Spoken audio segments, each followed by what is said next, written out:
Pakistan's complicity in providing leadership and training to terrorists is getting exposed at all fronts. While the UNSC report reveals details about the Pakistani leadership leading the terror groups such as the Islamic State of Khorasan province and Al-Qaeda in Indian subcontinent, a separate intelligence report informs that Taliban terrorists too are being trained by Pakistani Army in Jalalabad to launch terror attacks in India and Afghanistan. A video released on Voice of Jihad shows one of the training camps of Taliban terrorists in Badakhsan. We bring you details. Pakistan's notorious inter-services intelligence is orchestrating fresh terror attacks in India and Afghanistan.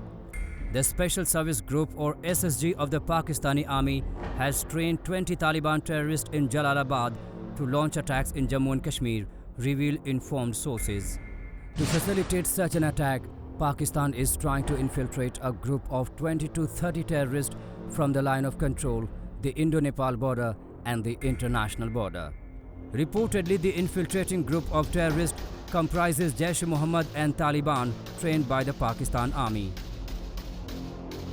The mission is very clear. The Pakistan Army and ISI have got together and now they have decided their fixed targets in India and Afghanistan, both places where they're getting opposition. And the terrorists are being trained properly now as they know that both sides in Afghanistan and in India, the defense forces, the security forces are now properly alert. Their equipment is very effective, their weapons are very effective and their tactics are very effective. So everything now is being taught into them in a professional manner. And let me tell you one thing, the terrorists have got latest weapons and latest equipment. So you will see in the coming season, their attacks will be they'll try to make it very effective. Sources in the Indian intelligence agencies also reveal that Pakistani spy agency ISI is planning to carry out a terrorist attack in Ram Janmabhoomi temple in India's Uttar Pradesh city Ayodhya on August 15. The Pakistani agency has planned to send 3 to 5 groups of terrorists in Ayodhya for the attack, with VVIPs on the target to leave large-scale impact. Meanwhile, the security system in India has been tightened to keep a check on the activities in Delhi, Ayodhya and Kashmir. The relations between Pakistan and India have never been good. We have fought wars. They have been defeated in almost all. But they have never given up their hatred towards India. Secondly, their hatred particularly rests on religious basis, because Pakistan was created on two-nation theory and it never accepted any kind of, whatever would be the definition worldwide, any kind of inclusive relation. Obviously, Pakistan will feel that whatever is the big day for India, a big national day for India, should be disturbed to the extent possible. And this is why I feel some kind of a trouble either around Ayodhya or at Ayodhya or elsewhere to score some kind of brownie points which will be against all international norms. ISI's activities highlight Pakistan's complicity in aiding anti-India terrorist groups and the Taliban to create unrest in India and Afghanistan.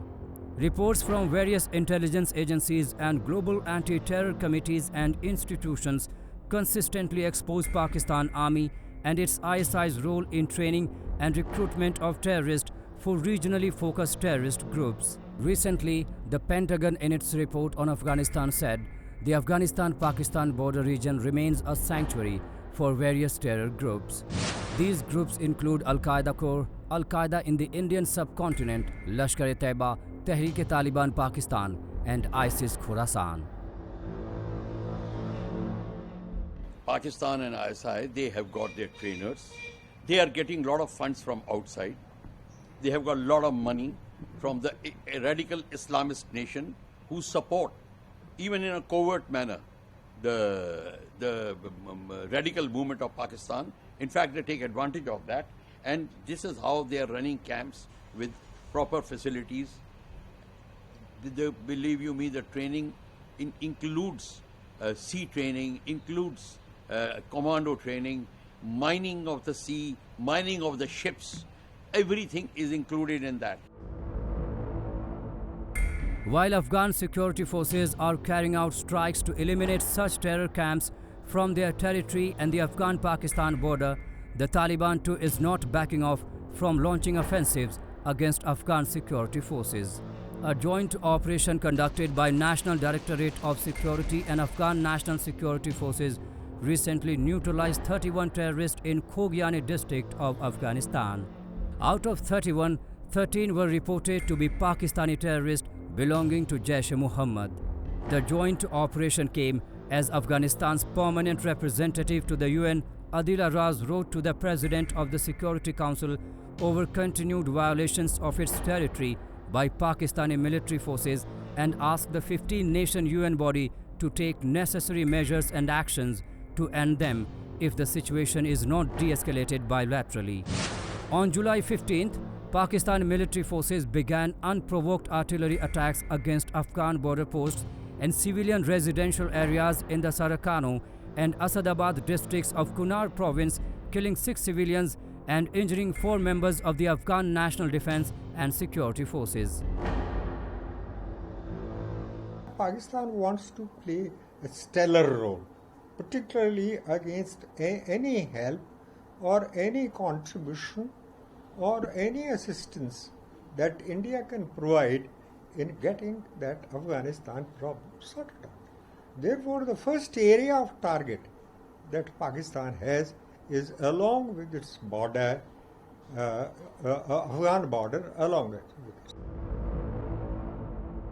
The Pakistan government and its intelligence service ISI have been aiding terrorism in the South Asian region by running terrorist training camps in POK and in the Afghan-Pak border region to continue waging proxy wars against India and Afghanistan. As reports suggest, this time too, Pakistan's army and the ISI are planning major attacks in India, but the plans would be reduced to dust as the Indian government and the security forces constantly remain alert and vigilant to foil any such conspiracy against India.